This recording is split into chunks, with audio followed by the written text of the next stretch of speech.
12 দিন অপেক্ষা করার পর হাঁসগুলো থেকে আলহামদুলিল্লাহ ভালো একটা ডিম পেলাম। আসসালামু আলাইকুম, আশা করি সবাই ভালো আছেন। আজ থেকে 12 দিন আগে এই হাঁসগুলোকে যত্ন নেওয়া শুরু করে দেই। তো সেই হিসেবে খাবার আর ঔষধ এই হাঁসগুলোকে দেওয়া শুরু করি। তো অনেকেই হয়তো আগের ভিডিওটা দেখেছিলেন, কিন্তু যারা এখনও পর্যন্ত আগের ভিডিওটা দেখেনি তো তারা আমার চ্যানেলে গিয়ে আগের ভিডিওটা দেখে আসবেন। তো আলহামদুলিল্লাহ এই খাবার আর ওষুধ দেওয়ার ফলে তো যেখানে আমার এই হাঁসগুলো ডিম দিয়েছিল 10 থেকে 12টা, তো আলহামদুলিল্লাহ এখন 30টার মতো ডিম দিতেছে। যদিও বা এবছর হাঁস পালন করে আমি খুব একটা লাভ করতে পারলাম না, তো এর একটাই কারণ, সেটা হচ্ছে হাঁসগুলোকে বর্তমানে আমি আবদ্ধভাবে পালন করতেছি।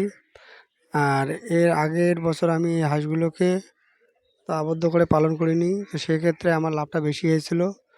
আর বর্তমানে আমার এই হাঁসগুলো থেকে লাভ করতে হলে আমাকে এই হাঁসগুলোর ডিমগুলো থেকে বাচ্চা উৎপাদন করতে হবে, তাহলে আমি এই হাঁসগুলো থেকে লাভ করতে পারবো। যেহেতু বর্তমানে আমার লস প্রজেক্টে চলছে, তো এই হাঁসটা থেকে লাভ করতে হলে আমাকে এই হাঁসটার ডিমটা থেকে বাচ্চা উৎপাদন করতে হবে, আর এই বাচ্চা বড় করে আমাকে বিক্রি করতে হবে, তাহলে আমি এই হাঁসটা থেকে লাভ করতে পারবো। যেহেতু আর 2 থেকে 3 মাসের মধ্যে যেহেতু বর্ষার সিজন চলে আসবে, তো মোটামুটি 1 মাস বা 15 দিনের মধ্যে যদি এই হাঁসের ডিমগুলো আমি ইনকিউবেটর মেশিনে বসাই, তো বর্ষা আস্তে আস্তে বাচ্চাগুলো অনেকটাই বড় হয়ে যাবে।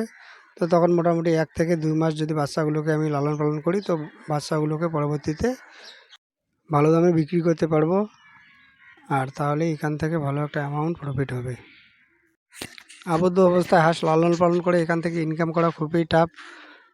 আর কেননা যেহেতু আবদ্ধ অবস্থায় হাঁসগুলো থাকে, তো এরা খাবার প্রচুর খায় কিন্তু ডিম পরিমাণে কম দেয়। তো যেহেতু আমার অলরেডি অনেকটা টাকা খরচা হয়ে গেছে, এখন যদি আমি এই হাঁসগুলো বিক্রি করি তো সেক্ষেত্রে আমার একটা লস হবে। আর আমি সবসময় চেষ্টা করি খামার করে কিভাবে লাভ করা যায়। আর দীর্ঘ 6 বছর ধরে আমি এই খামারের সঙ্গে যুক্ত।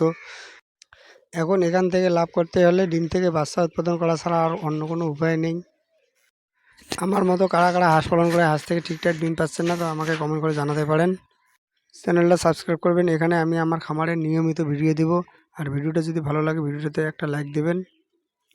যারা হাঁসের খামার করতে চান, তো আবদ্ধ অবস্থায় হাঁস পালন করলে লাভ করা খুবই কঠিন। তো এই হাঁসগুলোকে উন্মুক্তভাবে যদি পালন করার ব্যবস্থা থাকে, তো সেক্ষেত্রে হাঁস পালন করে লাভবান হতে পারবেন। আমিও সাধারণত আবদ্ধ অবস্থায় হাঁস পালন করি না, কিন্তু বর্তমানে সময়ের অভাবে এই হাঁসগুলোকে আমি আবদ্ধ করে রেখেছি। আমার এই হাঁসগুলোকে আমি নদীতে পালন করি।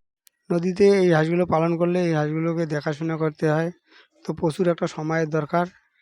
কিন্তু বর্তমানে যেহেতু আমি নতুন নতুন খামারের সঙ্গে যুক্ত হয়েছি, তো এত সময় না থাকার কারণে বর্তমানে হাঁসগুলোকে আমি আপাতত আবদ্ধ করে রেখেছি। 2-3 দিন ধরে আমার হাঁসটা একটু বেশি পরিমাণে ডিম দিতেছে। তো এখন মোটামুটি আজকে পেয়েছি আমি 29টা ডিম। আপনারা সবাই আমার খামারের জন্য দোয়া করবেন। আজকে এ পর্যন্ত, দেখা হবে অন্য কোনো ভিডিওতে। ততক্ষণ পর্যন্ত ভালো থাকুন, সুস্থ থাকুন। আসসালামু আলাইকুম।